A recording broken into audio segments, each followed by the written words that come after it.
যে 7টি বৈশিষ্ট্য বলে দিবে আপনি নিজেই ভালো মানুষ নন। নাম্বার 1, আপনার মধ্যে যদি এমপ্যাথি না থাকে, অর্থাৎ মানুষের প্রতি যদি আপনার সহানুভূতি, মায়া, দরদ কাজ না করে। নাম্বার 2, আপনি যদি ঘন ঘন মিথ্যা কথা বলেন। নাম্বার 3, আপনার যদি অতিরিক্ত সমালোচনা করার অভ্যাস থাকে। নাম্বার 4, আপনি যদি কেবল মানুষের কাছ থেকে বেশি পেতে চান, কিছু দিতে চান না, অর্থাৎ দেওয়া নেওয়ার ভারসাম্য আপনার আচরণে নেই। নাম্বার 5, আপনি জানেন না কোথায় থামতে হবে।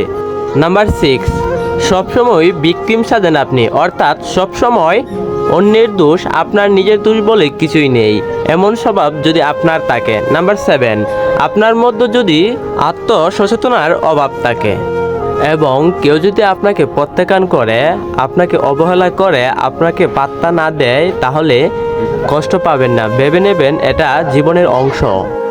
এটা ভাববেন হয়তো ভালো কিছু আপনার জন্য অপেক্ষা করছে, তাই আপনি কারো দ্বারা প্রত্যাখ্যাত হয়েছেন। বন্ধুরা, ভিডিওটি যদি ভালো লাগে অবশ্যই চ্যানেলটি সাবস্ক্রাইব করবেন এবং লাইক করবেন, কমেন্ট করবেন, শেয়ার করবেন।